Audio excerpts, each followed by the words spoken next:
Rejected voter registrations, malfunctioning voting machines, confusion among election workers. These problems and more have surfaced during early voting ahead of Tuesday's midterm elections. A rundown of voting problems so far around the country. Voting machinism. Texas voters reported that balloting machines flipped their straight ticket selections to the other party in key races during early voting. State officials said the problem was connected to hard-to-slate voting machines, which are used in about 30% of counties statewide. They said problems can occur when voters complete and submit ballots too quickly. The Texas machines do not provide receipts or other forms of paper trail, but voters see a screen that shows their choices before final submission and can make changes then. Political activist Leah McElrath snapped a photo of the error and posted it to Twitter after seeing on social media that others were having similar problems. "The main thing isn't why it's happening, if it's malice, malfunctioning or poor design," she said. "It just needs to stop." A handful of voters in Guilford County, North Carolina, reported their ballot decisions on touchscreen voting machines were recorded incorrectly during early voting, which began October 17. County Elections Director Charlie Collicutt attributed the issue to old technology. The voting machines were bought in 2006, and encouraged all voters to double-check their choices before they submit their ballots. Election experts have warned that aging voting equipment can result in failures and other issues. Polling Places. A group of students from a historically black university in Prairie View, Texas, filed a lawsuit over a lack of early voting locations on campus or anywhere in the city during the first week of early voting. After the lawsuit was filed by 5 Prairie View A. When voters in Dodge City, Kansas, head to their polling place this year, they will have to leave the city. Election officials have moved the lone polling place outside city limits, citing construction at the previous polling site. Voting rights groups already were upset that there was only one polling place for the city's 13,000 registered voters. They also worry about low turnout among Hispanics, who represent 60% of Dodge City's population. Some voters in Barton County, Kansas, will have to travel 18 miles to get to their nearest polling site after officials cut the number of voting locations from 23 during the state primary to 11 for Tuesday's general election.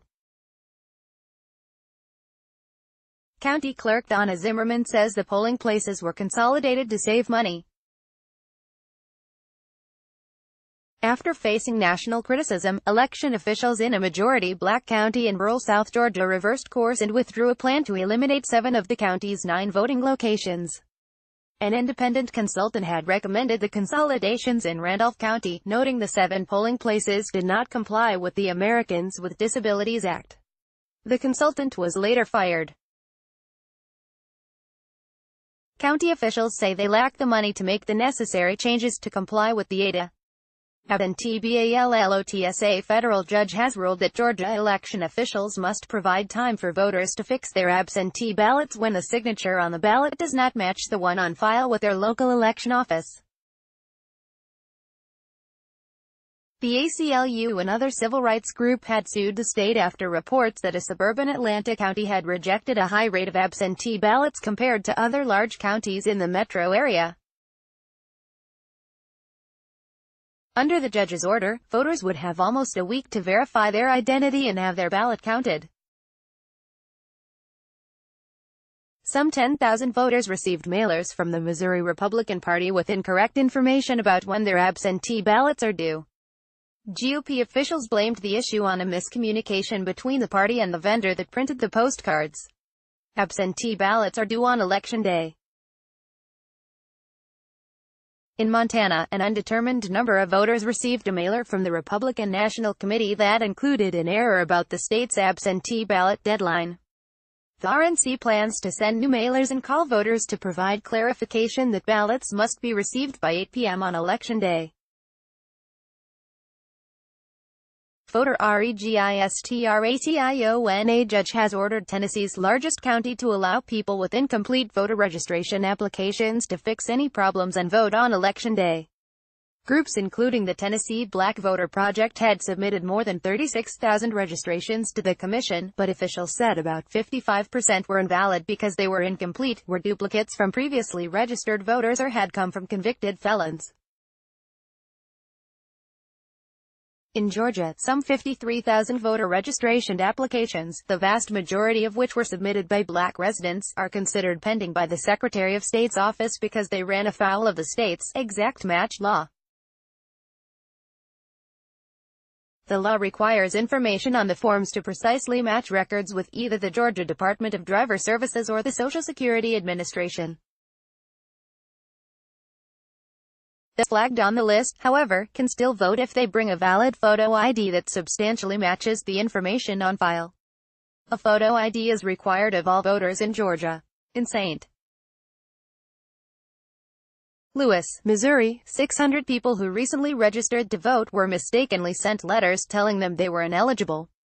Election Director Rick Stream said the error was the result of confusion by election workers processing forms that arrived after the state's October 10 deadline.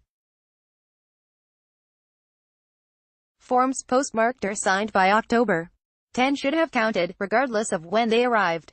Officials say they are working to notify those affected.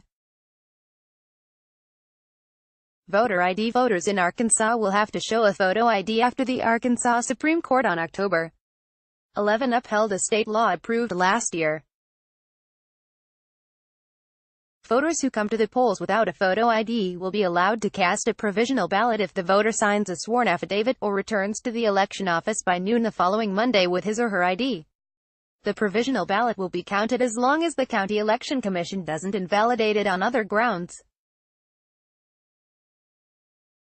Voters in Missouri who do not bring a valid photo ID to the polls will not have to sign a sworn statement after a state judge set aside that requirement. The October 9 ruling by Judge Richard Callahan also prevents the state from advertising that a photo ID is required to vote. Instead, voters who do not have a proper photo ID can cast a regular ballot if they show some other form of identification, such as a student ID card, utility bill, bank statement or paycheck that contains a home address. Voters in North Dakota will be required to provide a photo ID with a street address in order to vote on Election Day. Members of the Turtle Mountain Band of Chippewa Indians had sued over the requirement, arguing that street addresses aren't always assigned on reservations and the requirements discriminate against Native Americans. Earlier this year, a federal judge issued an injunction that would have allowed voters to use identification with a post office box, but that was later blocked on appeal. The Spirit Lake Sioux tribe has since filed another lawsuit challenging the street address requirement. Voter Requirementsa panel of federal judges has ruled that people in Ohio who had been removed from the list of registered voters for not casting ballots over a 6-year period will be able to participate in Tuesday's election. A divided 6th U.S. Circuit Court of Appeals panel granted an emergency motion sought by voting rights groups. Voters who recently moved to New Hampshire will have to submit additional documentation after the state Supreme Court overturned a lower court's ruling that had placed the requirement on hold. The law requires voters who had moved to the state within 30 days of an election to provide proof they intend to stay. How to get help. Voters who encounter problems at the polls can seek assistance from the U.S. Department of Justice at 800-253-3931 or the Nonpartisan Election Protection Coalition at 866-OUR-VOTE.